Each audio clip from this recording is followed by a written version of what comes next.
Hello everyone and welcome to another casual review. Today I'm talking about Untitled Goose Game. I know I'm a bit late to the party with this one. This game was an internet sensation for at least a whole week, and everyone was posting memes and videos about it, and I was thoroughly enjoying it enough to finally buy the game myself and experience it for myself.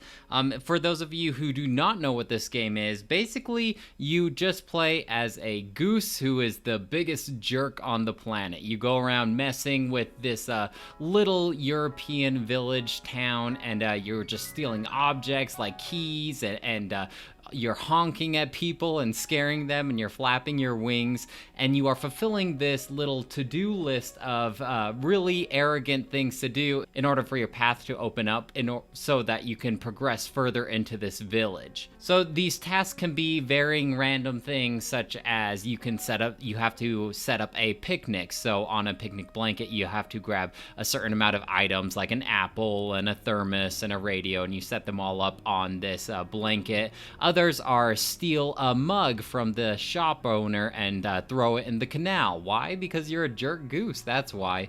One is you have to scare this kid and make him run into a phone booth.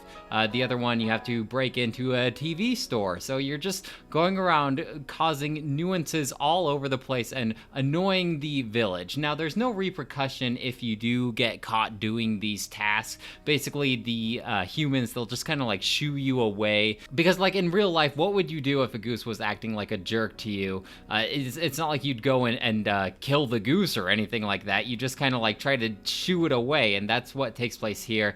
When you do get shooed away, you kind of lose control of the goose for a while, and they shove you. You can't go anywhere near the humans, otherwise you lose all mobility. So it's in your best interest, in order to complete your to-do list, to sneak around until you obviously want to create a disturbance. If one of your tasks is to create some sort of disturbance, there's a dedicated honking button, so you will be vigilantly using that when needed. I would definitely take this jerk goose over a real life goose, however. In another life, I used to work at an apartment complex with ponds located throughout the facilities, and we would get a ton of ducks and geese. If you haven't been in the presence of a real goose before, let me tell you, I can totally understand how birds had evolved from dinosaurs, because these things are terrifying with their long snake neck, and they kind of do this really mean hissing noise, and they show their tongue, and they flap their wings, and these things can get pretty big and intimidating. So I don't blame these villagers at all for being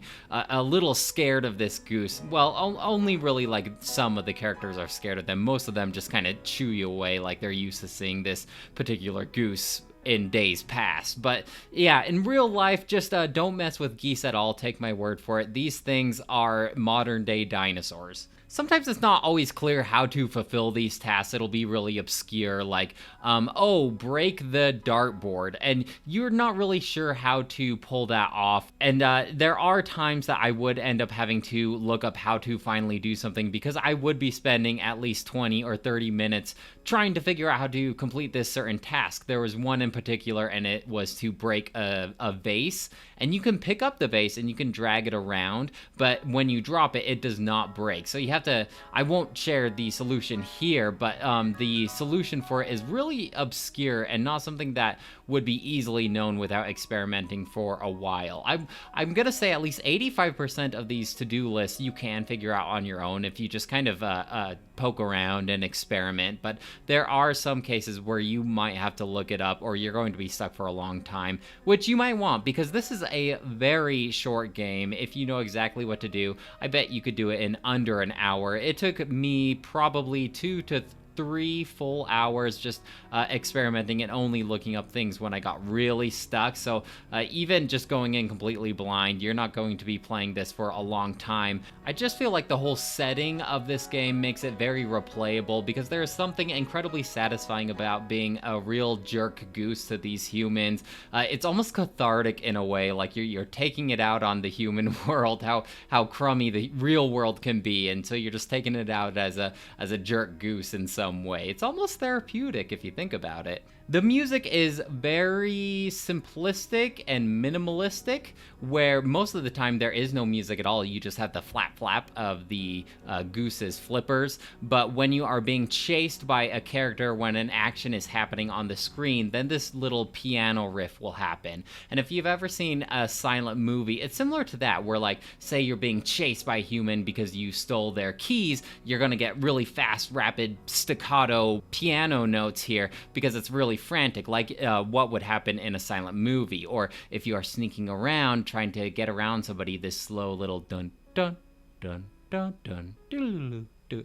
And then it just ramps up as the humans kind of like notice you. So it is fun in a way. It makes things very light and playful. I don't think this type of music would work in most games, but here it is a really smart choice and a really smart game design. Aesthetically, it is pretty minimalistic as well, as even the humans don't have any eyes. Very smooth, flat colors, smooth polygons. It doesn't look bad by any means, but as far as the models go, they are pretty simplistic. I would encounter a couple of glitches and nothing too game breaking here, but like let's say one time I was on the other side of a fence and a lady sees me and she goes to like automatically shoo me away and it just blips me to the other side of the fence. Sometimes the humans won't like be quite sure what to do, so they will be colliding with each other a lot and they'll just get stuck in areas sometimes and just kind of stuck in this weird gameplay loop. These humans have very, very short memories as well. Like they'll straight up see you run straight into a box and then they'll pick up the box and take you where they were just trying to keep you out of. So I feel like they forget things within 5 seconds. It makes for a less frustrating gameplay experience, but it is kind of funny because the humans just immediately forget what a nuisance you were. Other than that, though, I really don't have that much to say. It's just kind of something that you have to see for yourself. It is very entertaining to watch and play. It's no wonder that this became an internet sensation because it is just so easy to just post this quick little 10-second clip of this cartoon goose being a jerk. It is very entertaining, so you'll just have to see for yourself. I don't think I would recommend paying full price for this game because it is so short in game as far as gameplay goes. But if you do happen to find this game on sale, I would really recommend it. And it does have a co-op mode, so if you're playing with a young one or a significant other, I think it would be a great co-op experience. I don't think I'm quite done playing this game because my significant other was watching me play this game and she's interested in playing it too. I think just because of how approachable the gameplay seems and how lighthearted it is, it's very low stakes. I think it is accessible for most people, even if you aren't a gamer. I actually think it was a smart idea to shorten the length of this game because after a couple, like let's say half an hour of a play session, the novelty of this game does start to wear a bit thin and you have to put it down for a little bit, take a break, and then when you pick it back up, it's funny again, but anything longer than this 2 to 3 hour game length, and I feel like it could get a little boring because the gameplay itself is so simplistic. What I did play, though, I had a great time, and that's why I think I will give this game a 4 out of 5. Gameplay length certainly isn't everything. Well, guys, that's it for me. Let me know what you think about Untitled Goose Game. Let me know some of your favorite moments playing this game. I'd love to hear what you have to say. Bonus points if you even have a video of this funny moment happening. I imagine there's so much potential here that I probably missed out on while doing my playthrough. So let me show me any funny clips that you've encountered on the internet. I'll talk to you later. Bye!